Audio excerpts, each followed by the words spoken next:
Hi friends, welcome to my channel. Today நம்ம என்ன recipe பார்க்க போகிறோன்னா பாட் மஷ்ரூம் பிரியாணி.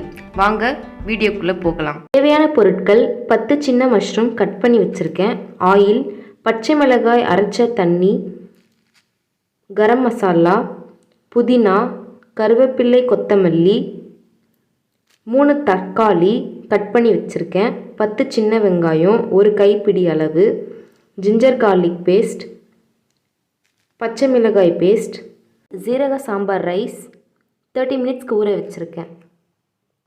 ஃபஸ்ட்டு ஆயில் சூடானதும் கரம் மசாலாவை போட்டுக்கோங்க.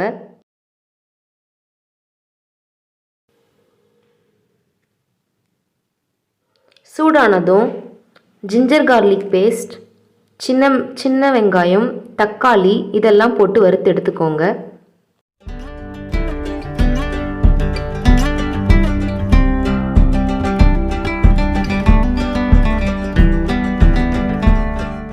கூடவே பச்சை மிளகாய் பேஸ்ட்டையும் போட்டுக்கோங்க. நல்லா மிக்ஸ் பண்ணிக்கோங்க. எண்ணெய் பிரிஞ்சு வர அளவுக்கு மிக்ஸ் பண்ணிக்கணும்.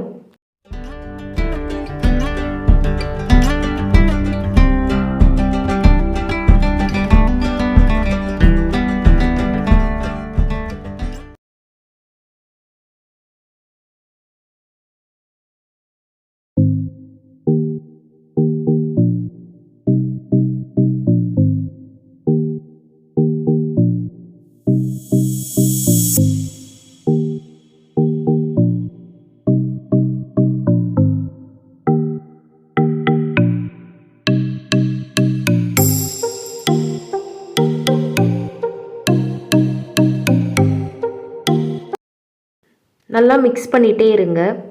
மிக்ஸ் பண்ணதுக்கப்புறம் மஷ்ரூம் கட் பண்ணி வச்சுருந்த மஷ்ரூமை எடுத்து மிக்ஸ் பண்ணிக்கோங்க. மஷ்ரூம்லேருந்து நிறைய எக்ஸஸ் வாட்டர்லாம் வெளியே வரும். ஸோ அந்த வாட்டர்லேயே நல்லா குக் ஆகிடும். கூடவே கொத்தமல்லி, கருவேப்பிலை ஆட் பண்ணிக்கோங்க.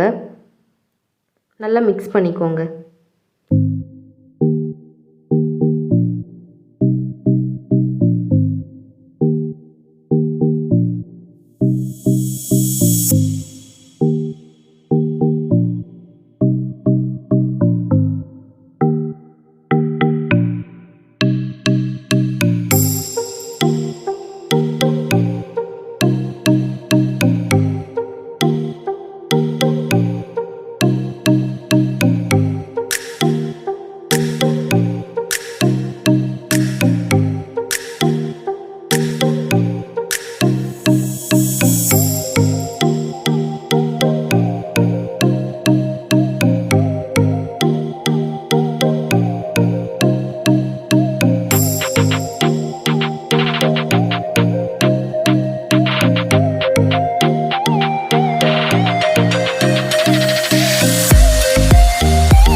நெக்ஸ்ட்டு 1 கப் அளவுக்கு தயிர் ஆட் பண்ணிக்கோங்க.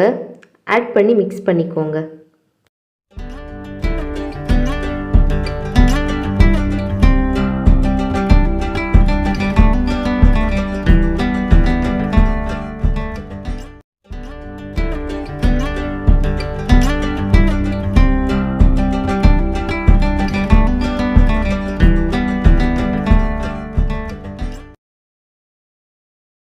நெக்ஸ்ட் நம்ம வச்சுருந்த மஞ்சள் பொடி,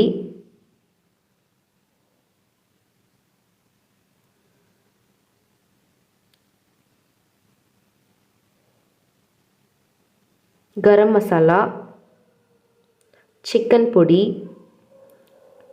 எல்லாத்தையும் சேர்த்து மிக்ஸ் பண்ணிக்கோங்க.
பண்ணிவிட்டு நம்ம ஊற வச்சுருந்த ஒயிட் பீன்ஸை ஆட் பண்ணிக்கோங்க.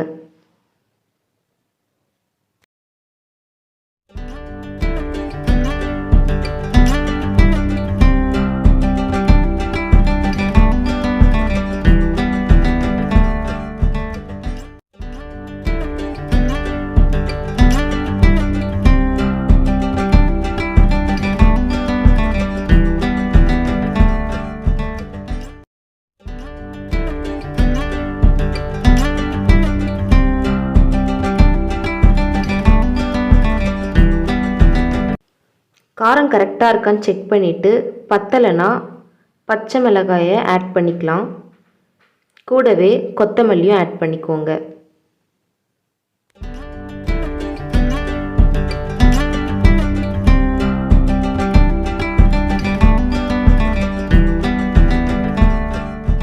நல்லா அடி பிடிக்காமல் இருக்கிறதுக்கு கிண்டிகிட்டே இருங்க.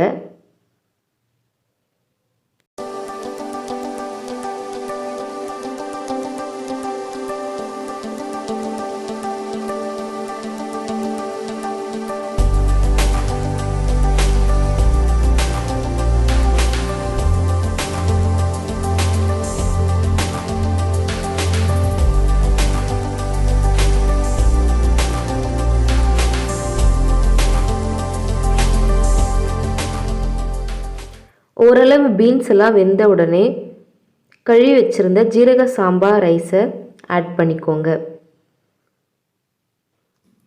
மிச்சம் இருக்கிறத வாஷ் பண்ணி ஆட் பண்ணிக்கோங்க.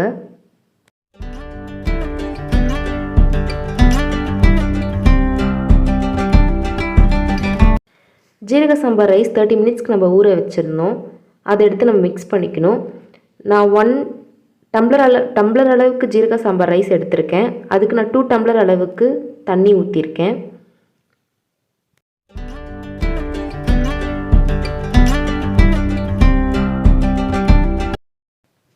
நெக்ஸ்ட் நம்ம தனியா பொடி ஆட் பண்ணிக்கலாம்.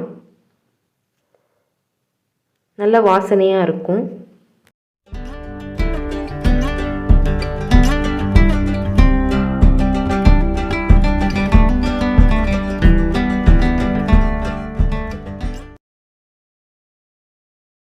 நல்லா மிக்ஸ் பண்ணிவிட்டு உப்பு கரெக்டாக இருக்கான்னு செக் பண்ணிக்கோங்க. இல்லைனா இந்த நேரத்தில் நம்ம கல் உப்பு ஆட் பண்ணிக்கலாம். இல்லை நார்மல் உப்பு கூட ஆட் பண்ணிக்கலாம்.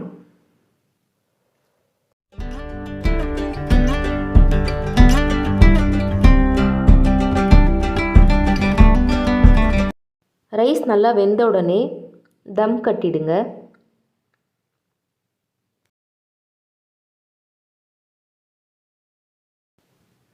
ரைஸ் வெந்த உடனே ஃப்ளேமை கொஞ்சம் ஸ்லோ பண்ணிவிட்டு தம் கட்டிடுங்க. இல்லைனா அடி பிடிச்சிடும், தீஞ்சிடும். அவ்வளோதாங்க. கட்டுறதுக்கு நாங்கள் சைடில் மாவு வச்சு நாங்கள் இந்த மாதிரி க்ளோஸ் பண்ணியிருக்கோம். இப்போ இதை ரிமூவ் பண்ணிடலாம். ரிமூவ் பண்ணிவிட்டு ரைஸ் வெந்திருக்கான்னு பார்த்துக்கலாம். நாங்கள் செய்யும் போது லைட்டாக எங்களுக்கு கருகின வாசனை வந்தது. ஆனால் அந்தளவுக்கு எங்களுக்கு கருகலை. ஓரளவுக்கு ஒரு சைடு அளவுக்கு தான் கருகி இருந்தது. பட் ஆனால் சாப்பிட்ற மாதிரி தான் இருந்துச்சு. மேலான சூப்பராக இருந்துச்சு. நல்லா கலர்ஃபுல்லாகவும் இருந்துச்சு. நீங்களும் ட்ரை பண்ணி எப்படி இருக்குன்னு கமெண்ட் பண்ணுங்கள். தேங்க்யூ ஃபார் வாட்சிங்.